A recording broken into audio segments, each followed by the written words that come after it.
Olá, boa noite. Está no ar o Show Business, o mais tradicional talk show de negócios da TV brasileira. E no programa de hoje vamos receber Natália Garcia, CMO do Bradesco e responsável por um time de 400 profissionais que cuidam do marketing de uma das maiores instituições financeiras do Brasil. Vamos conversar também com Tomás Manzano, presidente da Copersucar, líder global na comercialização de açúcar e etanol e um dos grandes nomes do agronegócio brasileiro. Eu sou Bruno Meyer e seja muito bem-vindo ao Show Business que começa em instantes.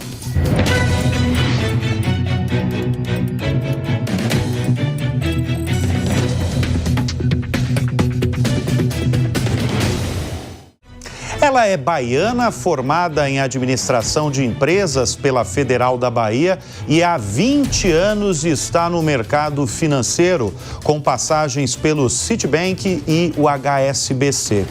Desde 2020 está no marketing de um dos maiores bancos do Brasil, o Bradesco. Nós vamos conversar neste bloco do Show Business com Natália Garcia, diretora de marketing do Bradesco.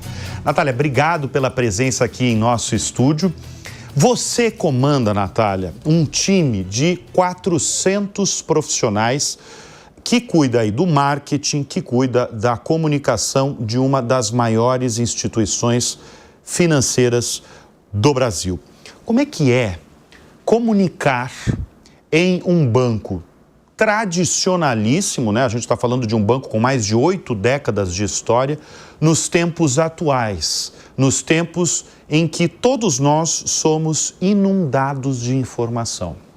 Bruno, primeiro, super obrigado pelo convite. Está sendo um prazer estar aqui hoje com você, né? Um programa que tem, assim, uma trajetória, né, de aprendizado, de conhecimento, de trocas tão ricas e importantes. Então, uma honra estar aqui hoje. E, assim, você falou sobre desafio. De fato, é um desafio.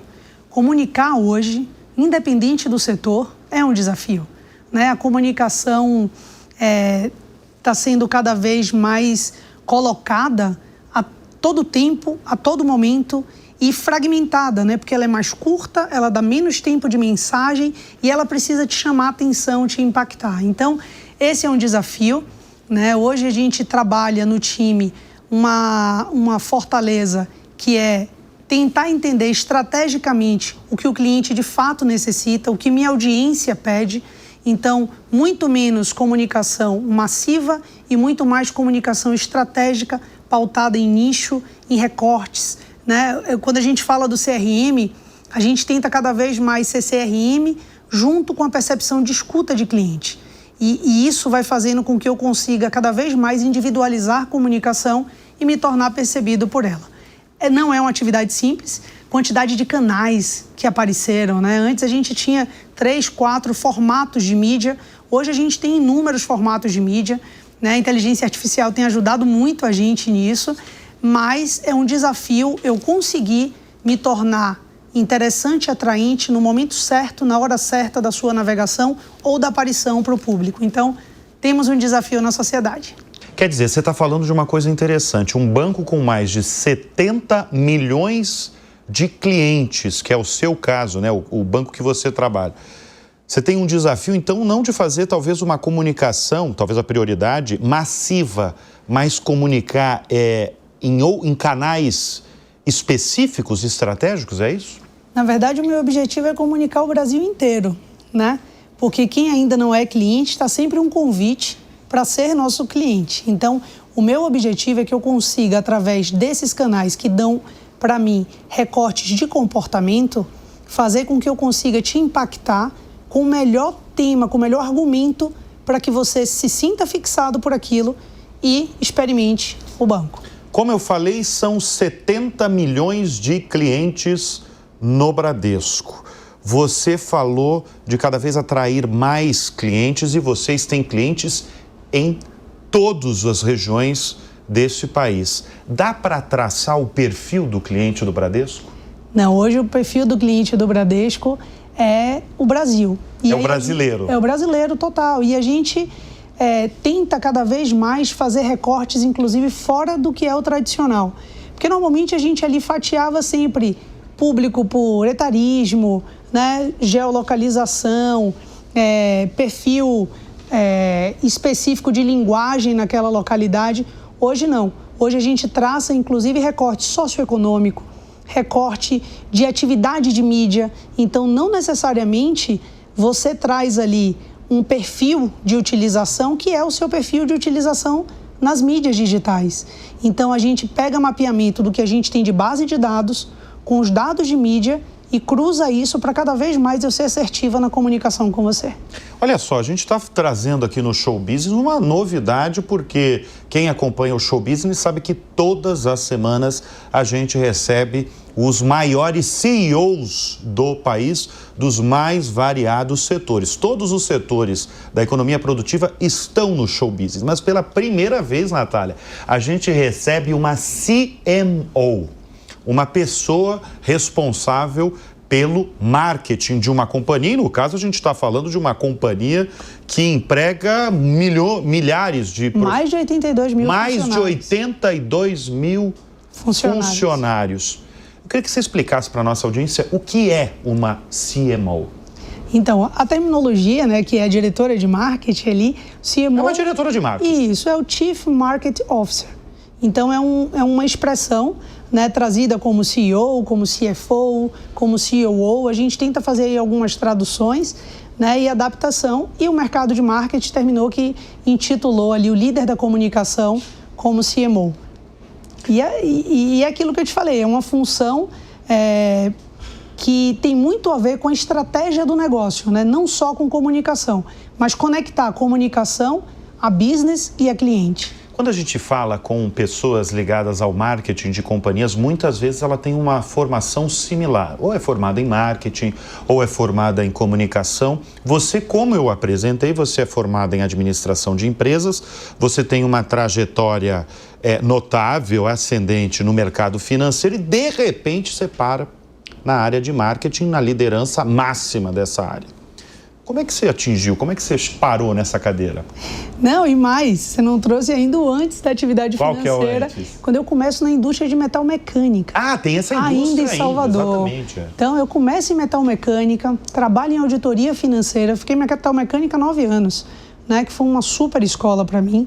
Trabalho em auditoria financeira por 2 anos e depois eu vou em banco, lógico que com a história lá dentro do banco, que eu percorro muito mais as áreas de comunicação, né? Passo por corretora de valores também, e aí vou para o marketing em 2020. Então, eu acho que, às vezes, a gente não projeta tanto o caminho, mas a gente tem que estar sempre preparada para um próximo passo, né? Para um novo aprendizado, e isso eu acredito muito. E eu acho que estar sentada hoje no marketing faz total sentido diante de tantas competências que eu fui buscando ao longo dessas passagens minhas, né, em atividades completamente diferentes. Eu acho que isso é muito significativo, principalmente com a característica máxima de escuta de cliente, escuta do interlocutor com quem eu quero falar. E o que o interlocutor tem ultimamente demandado, que você mais tem escutado? Eu acredito, e aí não é nem que só eu escuto, né? Os dados de pesquisa trazem muito, principalmente para o nosso setor, a questão de centralidade, uma questão de verdade naquilo que gere confiança, né? O setor financeiro, que é o setor que eu trabalho, é um setor que busca muito isso. O cliente final, ele quer se sentir seguro, né? Ele quer se sentir acolhido e ele quer, sim, uma melhor oferta. Então, essas escutas fazem com que, dentro do departamento de marketing, a gente consiga conectar desenvolvimento de produtos, melhorias em alguns aspectos do canal, de jornada. Então, todos esses inputs são dados na origem da pesquisa e refletem na comunicação no final. Deixa eu falar do Bradesco, agora voltando para o business do Bradesco. Natália, o que explica os bons resultados trimestrais nos últimos tempos do Bradesco? Lembrando que os balanços divulgados, por ser uma companhia de capital aberto, foram considerados acima da expectativa, inclusive, do mercado financeiro. O Bradesco, por sua tradição, é um banco que se inova, que se reconstrói, que se adapta, né, que está sempre pensando no consumidor final. E o resultado é resultado de foco, disciplina, muito trabalho e uma liderança focada em cliente.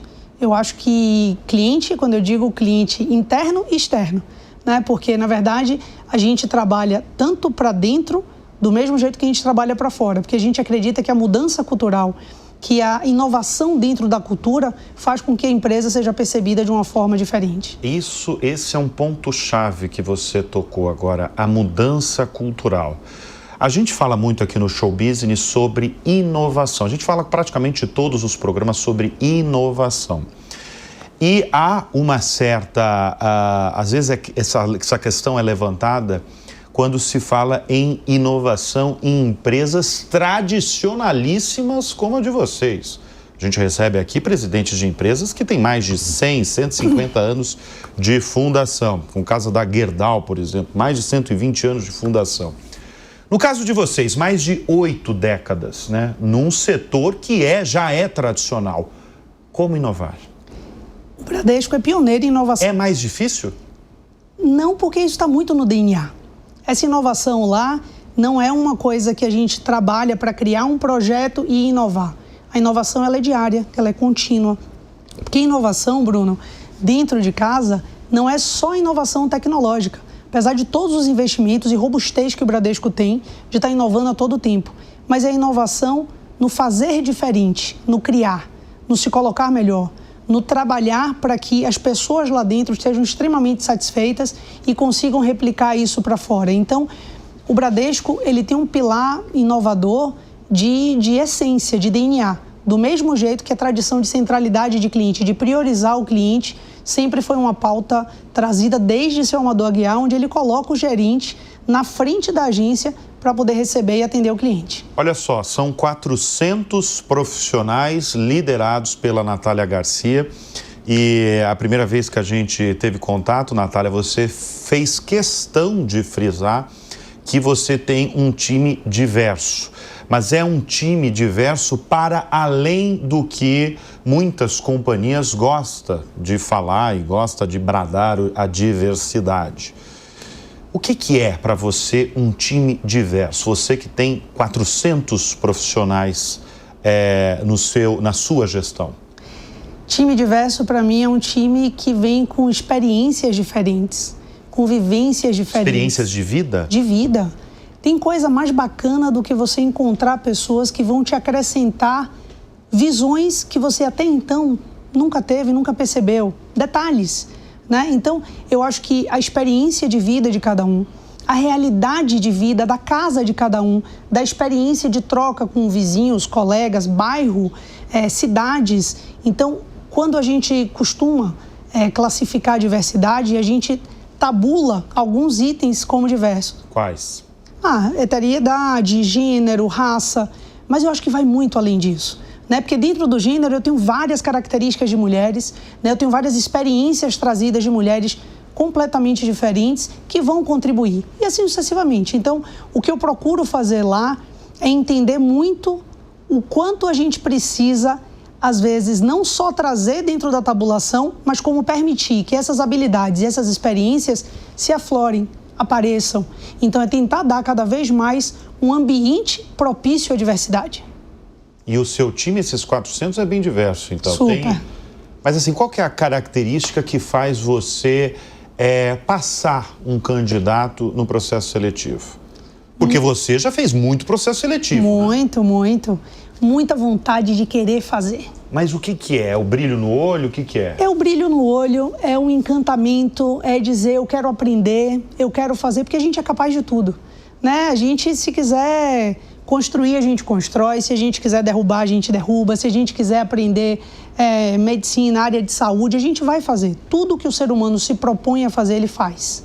Então, hoje a característica mais importante é essa, para mim, é vontade de fazer acontecer. Agora, você que já passou por tantas entrevistas de emprego do lado do balcão, né? Do outro lado do balcão, para contratar ali profissionais. O que faz você eliminar um candidato? Primeiro ponto é a falta de verdade. A falta de verdade que às vezes as pessoas não acham que é percebida, mas tem disso. Estou com muita vontade de fazer, mas o comportamento não é de quem está com vontade de fazer. Então, os exemplos, todos os bate-papos, eu costumo trabalhar aqui, todas as entrevistas que eu faço, elas são extracurriculares. Inclusive, quando eu me apresento nas palestras, eu falo muito sobre isso. Porque o curricular, você está ali no LinkedIn, você entra e olha. Não precisa, né? Não precisa. Mas contar sobre aquilo que você acredita, sobre aquilo que você vai contribuir, sobre o que você quer fazer, estudar minimamente a empresa que você está trabalhando, entender o quanto aquilo faz sentido no que você quer para a sua vida, isso para mim é uma coisa super importante em qualquer processo seletivo. Porque tem gente que vai no processo seletivo e não sabe nem a empresa direito. Nem a empresa. E aí você para pensar, será que você quer uma pessoa que não sabe se vai ser feliz ali? Já é tudo tão difícil, né? A gente já abre mão de tanta coisa pela carga horária do trabalho e a gente precisa estar muito bem onde a gente está. E como você se define, Natália? Você que valoriza num profissional, numa pessoa, aquela pessoa que conta uma história, que conta uma trajetória, que sabe, que está interessada. Como é que você se define? Extremamente verdadeira. E isso, há um tempo atrás, a gente tinha até medo de ser assim, né? Tinha receios, eu falava, nossa, será que eu fui além? Será que eu falei muito? Mas não, eu acho que isso é muito importante. Ser verdadeira não para dizer só o que você acredita, mas para praticar aquilo que você acredita todos os dias. Então, eu acho que eu me daria uma definição muito forte sobre essa verdade minha, sobre a minha crença. A gente está falando de diversidade, é a diversidade para além, né, do que é muito conhecido na sociedade, principalmente no mundo corporativo. Mas agora eu vou falar de você na sua posição atual. Alguma vez você foi desacreditada no trabalho e na liderança por ser mulher? Não. Isso é uma questão que eu, às vezes, falo e faço questão de falar, porque eu tive uma jornada onde eu construí relações com os meus líderes e com os meus liderados que o gênero não necessariamente foi colocado em causa. E isso foi muito bom. E eu devo, e acredito, hoje fazendo aqui um recap de toda a minha vida, que isso se deu muito pelo ambiente no qual eu fui criada. Fui criada numa casa onde homem e mulher foram iguais, né, semelhantes, tanto financeiramente como intelectualmente. Então, eu tive até dificuldade, Bruno, de entender por que existiam essas diferenças depois. Como é que eu tinha que me portar diferente num ambiente que não necessariamente eu seria tratada diferente de um homem. Então, eu acho que esse ambiente me fez tão forte que e estou sendo muito sincera aqui. Claro. É bom ter essa visão. Isso, eu nunca senti esse não vai alcançar, não vai fazer por ser mulher. Pelo contrário, eu sempre tive líderes que impulsionaram isso. É ótimo você falar isso, porque a gente adora receber as grandes lideranças femininas do país. E eu costumo fazer essa pergunta, mas tem outras mulheres presidentes de companhias que falam o seguinte: eu já estive numa reunião fora do país, eu como presidente da companhia, e são companhias extremamente relevantes, que falaram que em reuniões assim com 30 homens, os caras estavam esperando chegar a presidente da companhia e não perceberam que a presidente estava ali, que foram sim desacreditadas no trabalho por ser mulher. Então é ótimo ouvir esse seu relato pessoal e profissional. Não, os ambientes, a hostilidade às vezes intencional e não intencional, elas acontecem. A gente chega em milhões de ambientes que não são ambientes convidativos à figura feminina. Mas aí eu trago muito essa fortaleza do meu ambiente que me fez estar tão empoderada no ponto de não perceber isso e adentrar, né? Mesmo sem ser tão bem recebida. Mas isso é da sua família, você diz? Eu acredito que sim. Você foi criada numa família que é igual para igual. É igual para igual. Todo mundo tem chance. Todo mundo tem chance. Sou eu e um menino, meu irmão Danilo, né? E a diferença de 3 anos. E lá em casa nunca teve essa distinção de pode isso porque é homem, não pode aquilo porque é mulher. Então, eu acho que isso fez total diferença. E é uma coisa que eu tento passar para as minhas filhas, para que eu consiga... Duas meninas. Exatamente. Que eu quero muito que elas tenham essa consciência de que elas podem o que elas quiserem. Mas você quer que elas entrem no mercado financeiro? Elas têm que fazer o que têm vontade de fazer. Quero que elas sejam felizes. Se eu puder tirar da frente tudo que não vai fazer feliz, eu vou tirar. Mas também isso é uma coisa que vai fazendo com que a casca fique grossa, né? E aí eu acho que cada um tem que conduzir seu caminho, mas eu quero que elas busquem ser felizes. E como é que anda o interesse das mulheres para o mercado financeiro, já que a gente está falando desse tema? Tem crescido? Porque o mercado financeiro sempre foi conhecido por ser um mercado muito masculino, né? Pois eu acho que tem crescido muito. A penetração da mulher em todas as áreas, ela é muito crescente, né? Eu acho que a mulher, ela demorou ali para se validar, né? A gente tem ali uma rotina de checklist complexa, né? Da gente se cobrar muito, da gente achar que ainda não está pronta para determinados cargos, para assumir determinadas posturas, mas eu acho que isso tem feito, isso tem feito muito bem para a mulher, principalmente esses papos, essas conversas, essas mentorias, e que eu acho que isso tem aguçado e tem feito com que essas mulheres se sintam confortáveis para ingressar, tanto no mercado financeiro como no mercado de TI. Mercado de TI. Isso, excelente exemplo. Tem muita mulher. Tecnologia, exatamente. E antigamente eram universos completamente masculinos, né? Então eu fico muito feliz. Você falou das suas duas filhas, né? Elas têm uma diferença grande aí. 11 anos, Bruno. 11 anos de idade. Muito tempo, né? Haja fôlego, hein, para criar pequenininha. Para começar. Para começar, exatamente. Sabe por que eu estou perguntando isso? Porque eu gostaria de saber como equilibrar o teu tempo de executiva, como diretora, comandando 400 profissionais, e o seu lado pessoal, né? Cuidando das suas duas filhas. Você é casada? Sou casada. Casada, duas filhas. Como equilibrar? É mais difícil hoje, nos tempos atuais? Além disso, filha de pai e mãe, né? Amiga de outras pessoas. Então, a cobrança por esse equilíbrio é geral, né? Porque você está sempre sendo cobrada por atenção, por dedicação, por olho no olho, né? Por presença, às vezes, física e, de fato, de troca. E não só, também no WhatsApp deve pipocar um monte de mensagem. Muitas. Isso é bom que mostra que a gente é querida. Que você é querida. Mas uma coisa que eu acho é que, aí eu vou te falar que nos últimos 2 anos eu tenho usado uma disciplina muito grande com essa palavra equilíbrio. A gente costuma dizer que precisamos equilibrar todos os pratos, né? Vamos deixar todos os pratos. Eu cheguei à conclusão que a gente não vai equilibrar todos os pratos. Nós não somos perfeitas, né? E isso, quando você começa a internalizar e quando você começa a amadurecer que eu não quero ser, porque para isso eu abro mão de muita coisa, eu vou tentar sempre botar os pratinhos para girarem, aqueles pratos que eu acho que naquele momento precisam ser girados. E não é que eu vou largar alguns, deixar quebrar. Eu acho que dá para apoiar ali, depois você recupera, sobe ali de novo. E o que eu tenho feito nesses últimos 2 anos, principalmente com a chegada da Laura, né? Porque a Joana, de 15 anos, ela teve ali uma presença ao longo da construção da carreira, né? E a Laura agora, ela pega já uma mulher porque eu tive a Laura com 42 anos, mais madura e talvez com um senso de maternidade, muito mais de intensidade na dedicação, quando estou, do que especificamente em tempo, né, que estou. Então, eu acho que esses 2 últimos anos me fizeram internalizar cada vez mais essa questão do equilíbrio. E é isso que eu ia perguntar para você, citando essa sua citação. O que é mais difícil e complexo? Ser diretora de marketing de um grande banco e entender as necessidades dos clientes, lidar com pessoas, porque você lida com muita gente diariamente, ou ser mãe? O maior desafio, certeza, é ser mãe. Porque ser mãe é uma dádiva, né? É um presente, assim, de Deus.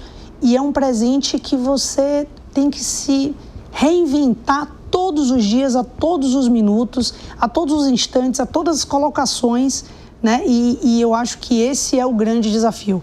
Porque, às vezes, as pessoas que a gente lida, a gente tem um tempo, né? Você sabe que ali você vai lidar de 8 às 12, né? O outro você vai lidar de 1 às 1h45 ali, mas a criança, ela é sua para sempre. É uma conexão, é uma responsabilidade, é uma doação que não tem igual. Eu acho que esse é o grande desafio, e um desafio maravilhoso, né? Eu sou apaixonada por ser mãe, eu tô curtindo muito, né, a fase da Joana, curti muito todas as etapas que ela passou. Acho que com a Laura tem uma outra ponderação de maturidade, então tem sido, assim, tudo muito delicioso. A gente estava falando, né, que você tem um filhinho de 2 anos, a Laura tem 3, uma filhinha de 2 anos, é verdade. E é engraçado como você mudou no discurso, porque ao longo dessa entrevista você falou com muita paixão pelo que você faz. Mas quando você falou das suas filhas, foi diferente. E não sei se o público, certamente o público, essa câmera detectou isso, mas eu que estou frente a frente aqui com a Natália Garcia, certamente vi uma sensação diferente. Foi lindo o que você falou. Deixa eu mudar um pouquinho de assunto. Bom, você trabalhando no Bradesco, trabalhando numa instituição, volto a repetir, com mais de 8 décadas de trajetória, eu acredito que essa próxima resposta você vai até trazer uma inspiração pessoal para muita gente, que é a seguinte: qual que é o segredo para se manter relevante? Primeiro, a gente tem que estar muito atualizado, muito atento a tudo que está acontecendo ao redor. Eu acho que a marca, e um grande desafio hoje do marketing, é cuidar da marca no hoje e tentar cada vez mais mapear e visualizar do que vai acontecer nos próximos meses, anos e dias. Então, eu acho que o mais importante é estar atento, mas uma característica também que eu acredito que é imprescindível é estar inovando também a todo tempo. Não adianta eu saber a informação, estar atento, conseguir concatenar tudo o que está acontecendo e não inovar, e não me colocar de forma diferente, e não me adaptar, me reinventar para poder acompanhar toda essa evolução. Você falou muito e gosta de bater na tecla do time diverso, né? O que você tem achado da nova geração que chega ao mercado de trabalho? Ela é muito diferente da nossa geração, de geração mais sêniors? Ela tem diferenças, não tem? Muitas. Muita diferença, né? Todo mundo que passa aqui fala a mesma coisa, tem muita diferença. Para você, qual que é a maior diferença? Ansiedade. Temos uma geração ansiosa? Muito ansiosa. A gente tem uma geração que não consegue trabalhar com não.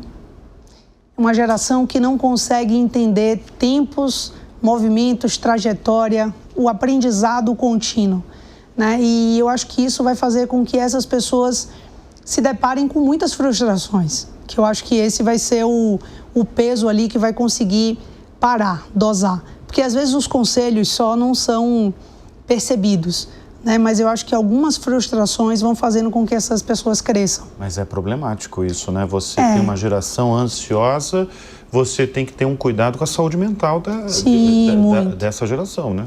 E aí eu vou trazer aqui que dentro do papel de liderança, que é o que eu sou apaixonada por fazer, né? O escutar eles, o conversar, o tentar se colocar no lugar, que é dificílimo. Porque para mim a liderança tem uma característica importante, assim, que é a generosidade e a empatia, né? Eu conseguir me colocar do lugar do outro ao ponto de ter, de fato, a escuta de entendimento de por que aquela reação. E quando eu tento fazer esse exercício, é muito difícil a gente se colocar, porque parece muito óbvio que tem que ter um tempo, tem que ter um aprendizado, tem que ter uma etapa para que a gente conquiste o próximo step ali, a próxima fase do jogo, né? E essa turma, ela não quer esperar isso. Essa turma acha que tem que estar sempre sabendo como é que faz para chegar já no final, qual é a senha que tem que pegar, qual é a etapa que tem. Sem ter as dores do percurso? Sem ter as dores e o amadurecimento. Vamos fazer uma reflexão da nossa carreira, da nossa trajetória, o quanto hoje somos diferentes daquelas pessoas que entraram no mundo corporativo lá atrás, saindo da universidade. Então, eu acho que isso é o ponto que mais me preocupa aí com essa nova turma. Natália, quais são os seus prazeres? Eu gosto muito de esporte. Quais esportes? Eu gosto de futebol, gosto de vôlei, né? Gosto de natação. Torcedora do Bahia, né? Opa! Super torcedora, Marcela Marque, aqui da Jovem Pan, já denunciou faz tempo para mim. Super, e torcedora feliz. Feliz, isso é importante. Aquela que acompanha jogo. Sou apaixonada pelo esporte. Acho que o esporte é uma forma de equilibrar, uma forma de compensar. Te ajuda no trabalho, então. Ajuda muito. E eu gosto muito de música, e gosto muito de minha família, de amigos, eu gosto de gente. Eu gosto de casa cheia, eu gosto de estar sempre com pessoas ao meu redor. Isso eu... Afinal, você é baiana? Sou baiana. Será? Escuta, música, o que você gosta? Porque eu tive uma pergunta aqui de um estagiário seu, perguntou a sua trilha sonora. Qual que é a trilha sonora de Natália? Nossa, eu sou muito fã de música brasileira. Muito. Tudo? Gosto de tudo, MPB. Não, me fala uns 3 aí. MPB eu gosto muito. Eu escuto muito Marisa Monte, eu escuto muito samba. Eu adoro samba, né? Eu adoro Fundo de Quintal, eu gosto muito de Xande de Pilares. Eu gosto de música brasileira, eu gosto de Ney Matogrosso, Caetano, Gilson, Carteirinha, Chico Buarque. Então eu gosto muito de música popular brasileira, antiga e nova.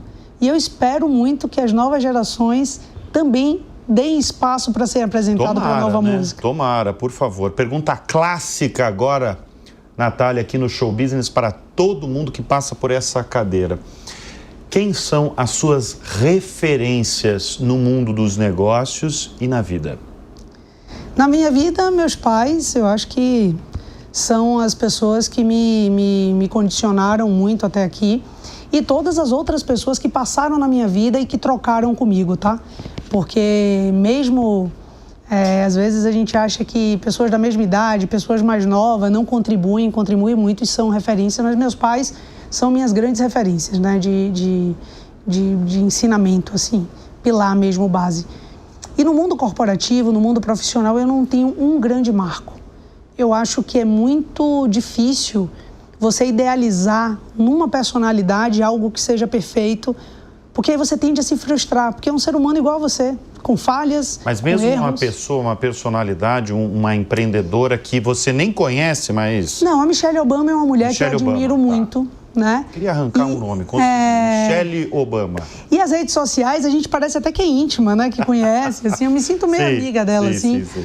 Então, a Michelle, eu acho que é uma mulher que tem uma história muito verdadeira. Eu acho que ela traz inputs e traz muita veracidade nas coisas que ela acredita e como ela coloca isso em prática. Então, eu acho que a Michelle Obama é um nome aí do mundo corporativo. Muito bem, nós conversamos neste bloco do Show Business com Natália Garcia, diretora de marketing do Bradesco. Uma pergunta muito breve, uma resposta muito breve também. Qual que é o futuro da comunicação e do marketing? Ele vai ser definido com o tempo. O futuro é um futuro de movimentações, de mudanças todos os dias, de canais novos, de oportunidades novas e de muita coisa bacana para realizar, pautada em experiência. Eu acho que é isso. Muito bem. Eu agradeço mais uma vez a sua presença aqui no estúdio. Eu que agradeço, Bruno. Um prazerzão estar aqui com vocês e num programa tão legal, né? Então, eu acho que foi um super programa e estou aberta a novos convites. Só chamar que eu venho, hein? Com certeza, porque a sua energia, o seu conhecimento sempre farão bem para este programa. Obrigado mais uma vez. Obrigado. Nós conversamos com Natália Garcia, diretora de marketing do Bradesco. O Show Business vai dar uma breve pausa e volta em instantes.